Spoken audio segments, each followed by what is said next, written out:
Good day again, this is Bins and welcome to part 9 of my Shapes.io video series called BUTTMAM, in which we explore the mechanics behind the TMAM I made.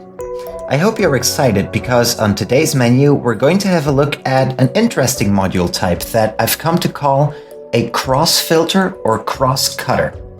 So, what does it do? Well, the cross filter is a module type that I guess you could say subtracts one shape from another. The module has two shape inputs and it is going to cross-reference them to see whether two particular shapes have any quadrants in common. If so, it will cancel out those overlapping quadrants and provide the remainder. Okay? Think of it like this. Imagine you have one text string A, B, C, D, E, F, right? And another B, C. In that case, the cross-filter module would find BC within A, B, C, D, E, F and remove it so that you get two outputs now. BC itself on one hand, and then the remainder of the first text string on the other, which would be A, D, E, F. So in fact, it's a subtraction module, all right? But then applied to shapes, of course. Now, why would I need such a module in my TMAM? Well, I prepared a few displays that I think can help me with my explanation. Let's have a look. If I can find them, of course.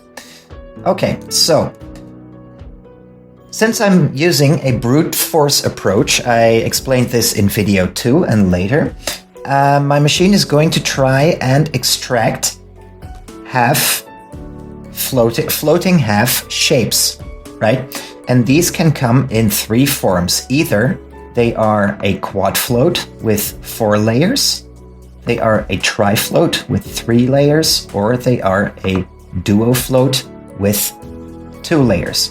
Okay, so when I get a new shape input, I'm going to analyze, or I'm going to find all of the shapes. I'm going to try to extract all of the shapes that belong to any of these types. All right? But imagine this. Imagine that we have a shape and we find this quad float within it. Okay? Per definition,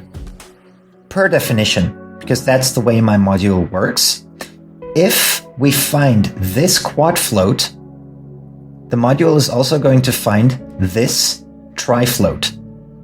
And not only that, because this is layers 1, 2, 3, 4, and this is layers 1, 2, and 3. So not only will it find this tri-float, but per definition, it's also going to find this tri-float, which is layers 2, 3, and 4, right? So 1, 1, 2, 3, 2, 3, 4. And by extension, it is also going to find the following duo floats on layers 1 and 2, layers 2 and 3, and layers 3 and 4. It is going to find them because that is the way the modules work. Now, I am brute forcing the approach, and that means that all of these pieces that I find, all of these floats, I am going to try and combine them. And I'm going to combine each and every one of them. And this means that for a shape with 16 quadrants, there may be a potential total of something, 16,700,000 odd different combinations. And obviously there is, that would be insane to run all of those combinations. So the thing is, by definition, my module would find all of these shapes. However, since this one and this one and this one and this one and this one, they are already contained within this quad float that my machine finds and is trying as a candidate, it would never ever makes sense to combine, for example, these two with one another.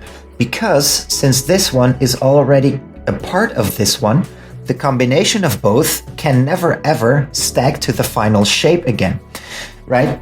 So what I want is a kind of subtraction module. These, if we take this shape as a contender, then I want all of these other shapes to be taken out of the pool, right? We don't need them as candidates anymore if we have selected this one as a candidate, right? Now let's look at something different, okay? So in this case, we see that the shapes we find, they are completely part of this, this quad float right here, okay? But let's look at something else.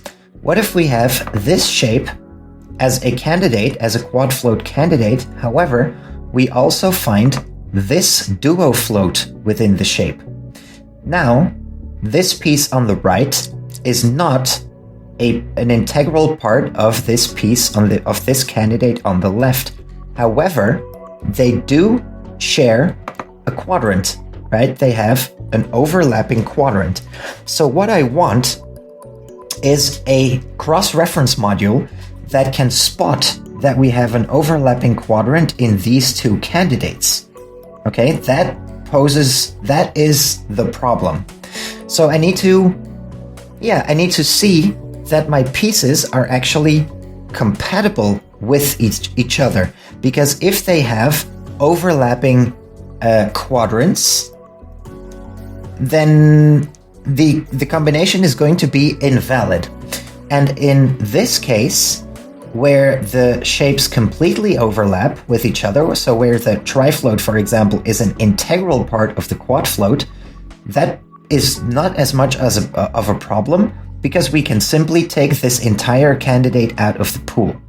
But in this case, it is not so simple, because this candidate is not a part of this one. It just has one overlapping quadrant, right? So now I want to find a means of finding this overlapping quadrant, a module that can tell that this red triangle, this red quadrant, this circle quadrant, and this red circle quadrant are the same quadrant, right?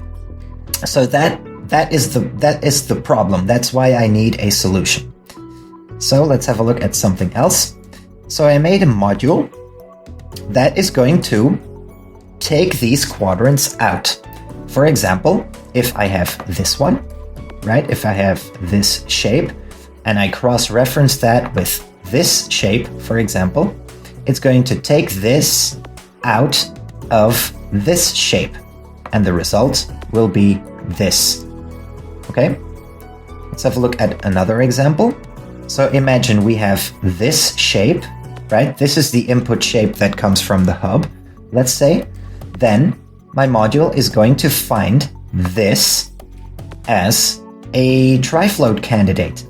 And in that case, it wouldn't make sense to run the entire shape through my duo float finders, right? Because I want these shapes that are already part of the trifloat. I don't want them. I don't want these three quadrants anymore in the search for duo floats, right? Because that's going to conflict, and we know that those pieces would never form the shape together, right? So I have a module that it finds, if it has this shape, it finds this trifloat, it's going to subtract that trifloat from this shape, and I'm going to use this, I'm going to keep this as a remainder, and only in this shape I am going to try and find duo floats, alright? That's the idea. So, what do? We have this shape, we find this trifloat, and after I run these two shapes through the cross-reference module, it would kind of look something like this, I guess. Okay, we are going to keep the trifloat candidate, and we are at the same time going to subtract it from the shape, something like this, right? And then we keep our trifloat as a piece, right? We're going to keep that as a candidate piece, and the remainder of that is going to run into the other modules, right? You can see that there are other trifloats in this shape, perhaps, but the red square and the yellow square and the green square, we don't need to find within this shape. We don't need to find candidates that have quadrants that overlap with this trifloat anymore, right? Because per definition, those can never become a valid pair to form the final shape again. Are you with me? So let's have a look at an actual cross-reference module. And I'm going to build this together with you. Okay, so let's find an empty spot. I still have some wiring running here. Okay, let's ignore that. So what are we going to do? Well, first of all, I'm going to take two shapes. And in the beginning, to start off with... Oh, I had a lag again. So in the beginning, to start off with, I'm going to make things really easy for myself. I like to work with the color sequence red, yellow, green, blue, because that for me is it's a color sequence that makes sense. Okay? And I'm going to set these up perpendicular to each other. I am going to cut the shape in half, and I'm going to extract the quadrants. Like so. And like so. And I'm going to do the exact same thing here. There we go. Provide some... Come on now, thank you. Provide some more space. There we go. Maybe a little bit more. So what am I going to do now? One very important thing is that one of these shapes is the one we are going to continue with, and the other one is the cross-reference shape. So I'm going to want to, let's say I take this shape and I'm going to subtract the bottom shape from it, right? And we keep the remainder, which obviously in this case, everything will be canceled out. But I'm taking the same shapes because that will help with the setup a bit, okay? Because if you work with different colors, it's easy to see which lines need to connect to which lines. So what I am going to do, very simply, is I'm going to connect the bottom quadrants, so the corresponding quadrants, I'm going to connect them with a transistor and a NOT gate.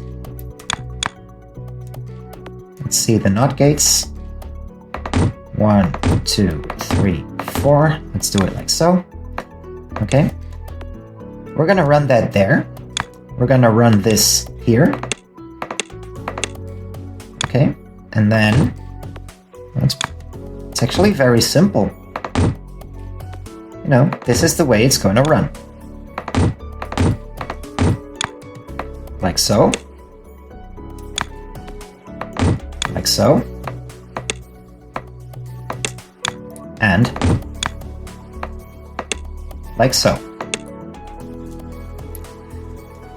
And you can see now that all my machine is being slow again today. I am very sorry about that.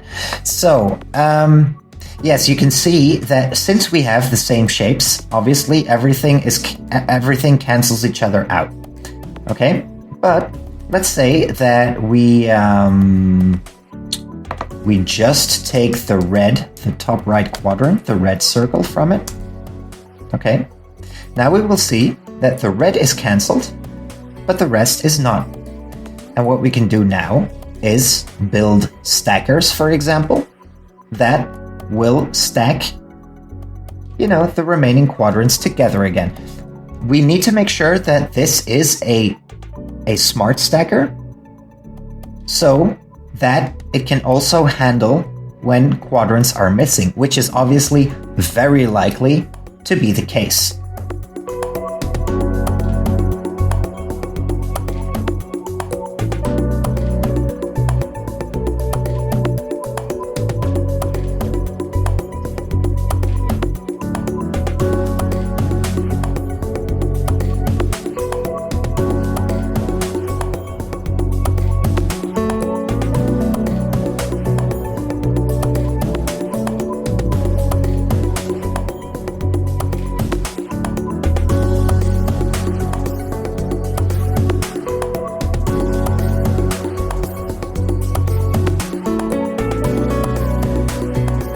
Okay, so there you have it. Oh, no, I see that I made another mistake again. I rotated, and I shouldn't have, right? I have one rotation here. Well, here it doesn't matter. The importance is here. So I have one rotation here. That means we need 3 more rotations to get the shapes in their place again. So that's 1, 2, 3, 1, 2, 3, 1, 2, 3. Come on. Thank you. 1, 2, 3. And there we go. So, and there we have it. We have a shape.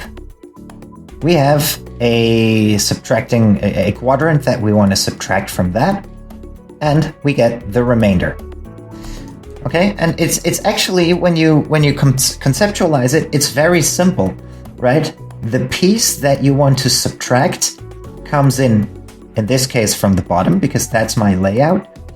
You need to make sure that you connect the proper quadrants to the correct lines, right? And then you just run a NOT gate into a transistor, which means if there is no overlapping shape, if there is no overlapping quadrant, then the original quadrant may pass, and otherwise, like in the case of the red triangle, the red quadrant, the red circle, it's cancelled out, and then you stack the rest together in a smart way, and that way you can get the remainder, right? So if I add the yellow, there we go. Now the red and the yellow are cancelled out of the left shape, and we are left with this. Okay, let's try something else. Right, there we go. We subtract the middle from the left, and we get the right. In and of itself, this module is not super hard to understand, but it is very tricky to work with in practice. So what I did was I said, excuse me, I like to work with this sequence, right? Red, yellow, green, blue. That's a sequence that I can remember. Right, so if I have to work in layers, for example, I will almost certainly go like this: a red layer, a yellow layer, a green layer, and a blue layer, right? That is a sequence that I have chosen that makes sense for me. Right, so if I am looking at one of my modules, I said this in the previous video as well. Your modules, if you are building a TMAM, your modules are going to get so insanely large that you are going to lose track. It's very easy to lose track of what you are actually doing. You know, once you get to ripping these quadrants out of these shapes, it's very easy to get confused as to what you are actually looking at, you know? Which step of the process within the bigger picture are you looking at? And if you have a quadrant, let's say a white square, right? You may forget, you know, did I rotate it before? on which layer is this? Did I extract it from the third layer, but am I looking at it in isolation so I don't see which layer it is on, etc., etc. So this is a trick that I can absolutely advise. When you build your modules, make sure to work with shapes whose quadrants are meaningful to you. Right? So in this case, knowing myself and the way I work, if I am working in some module, right, and I see a yellow circle quadrant, right, then I will know for myself, like, oh right, this shape is an isolated quadrant on the second layer of my shape, right? Because otherwise I would have made it red if it was on the first layer, or green if it was on the third, or blue if it was on the fourth. It depends a bit on what you like, how you like to work, but consistency and setting up a method for yourself that works for yourself so that you know what you are looking at any given time, at any given, let's say, at any given zoom level of your own machine, your own wiring setups, that is a piece of advice that I would really like to give. Do this. You know, for me, it works.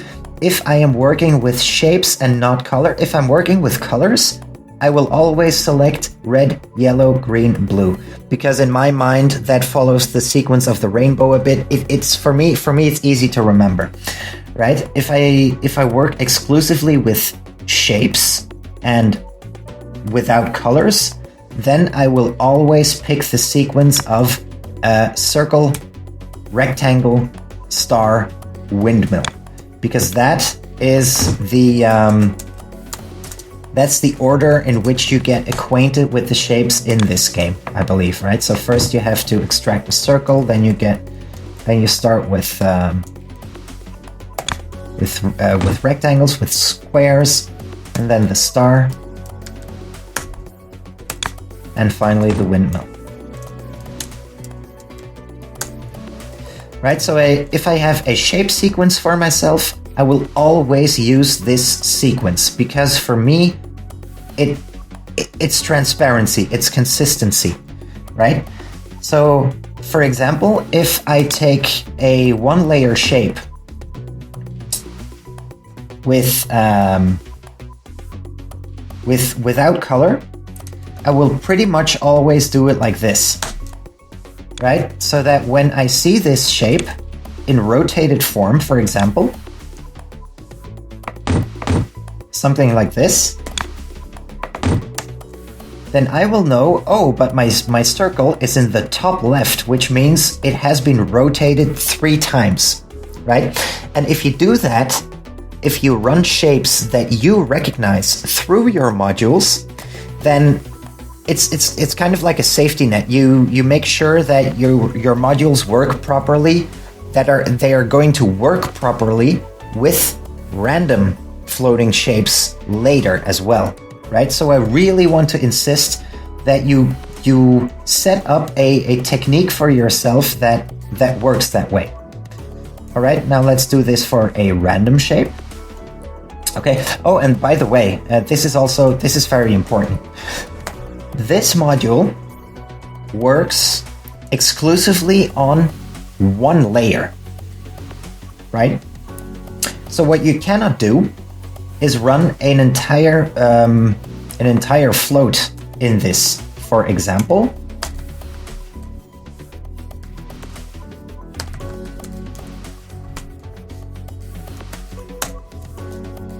this is something that won't work.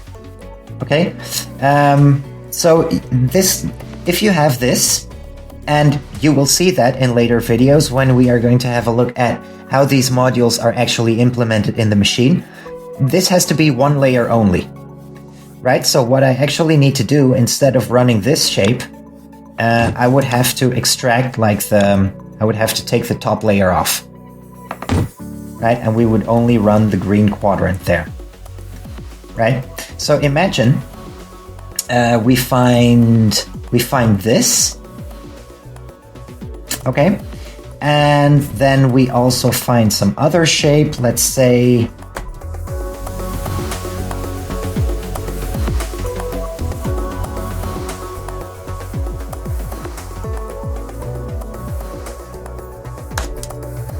okay, I was confusing myself, but here we are.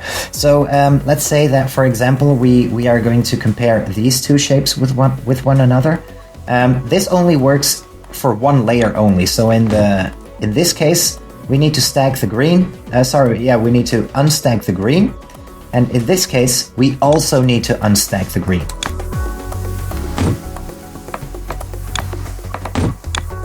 There we go, like so. And you will see that we don't get any result. Why? Because on the top layer, we have taken the green off, and we are going to cancel that with that green.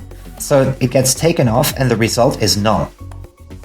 As a matter of fact, this display is misleading because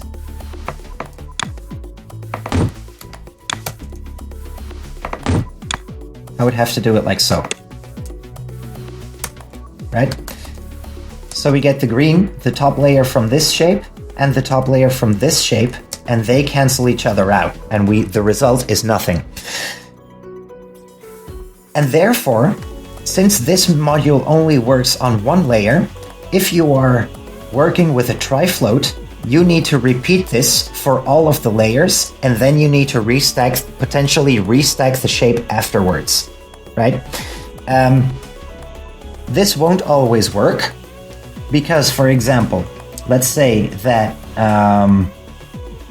the yellow of this shape is cancelled out, the second layer, well then the first and the third layer cannot be a duo float together. That won't work, it will collapse, right? So that would be an invalid piece. The thing is, the bottom line I want to make here is that since this module works on only one layer, and you are going to have overlap,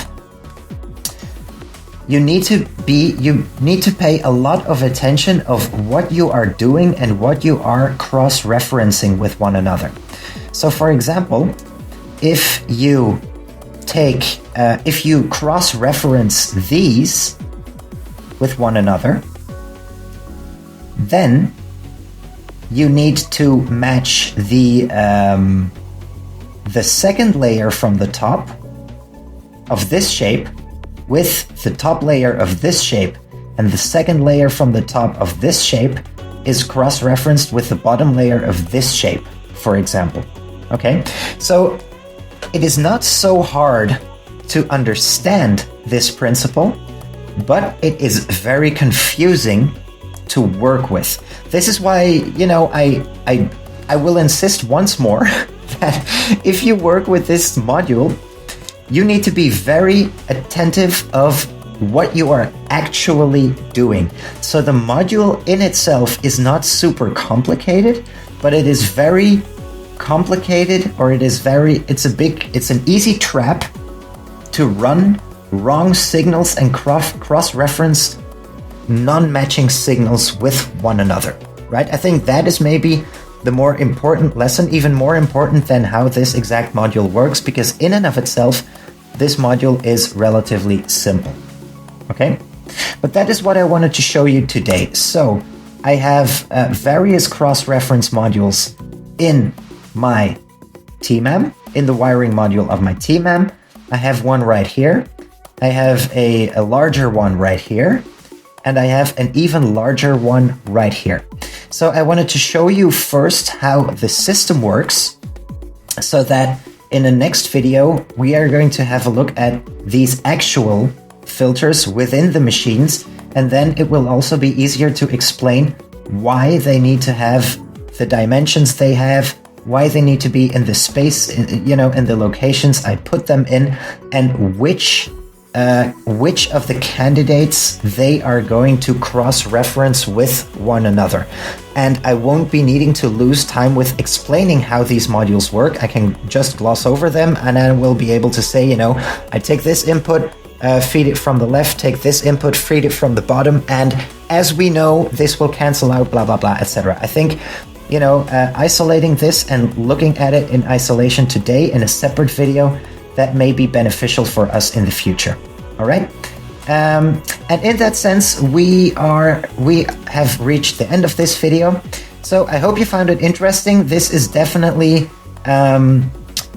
it is a fundamental module to the way I decided to handle my TMAM. You know, this brute force approach, this cross-reference module, it helps me cut down the 16 odd million possible combinations down to a few dozen, maybe 30 or 50, I don't know, but at least it's not the ridiculous number that is the theoretical total of 16,700,000 odd combinations. Okay, so not very difficult, again, not very difficult to comprehend, but definitely an absolutely vital piece of module for my TMAM, at least in my approach, which is the brute force approach. So once again, I hope you enjoyed watching. I hope you found it interesting. If you learned something new today, then by all means, I invite you to go and experiment with these cross wiring modules, these cross cancelers, these cross filters. And well, having said that, I hope you have a splendid day. I hope to see you in part 10. Take care. Bye-bye.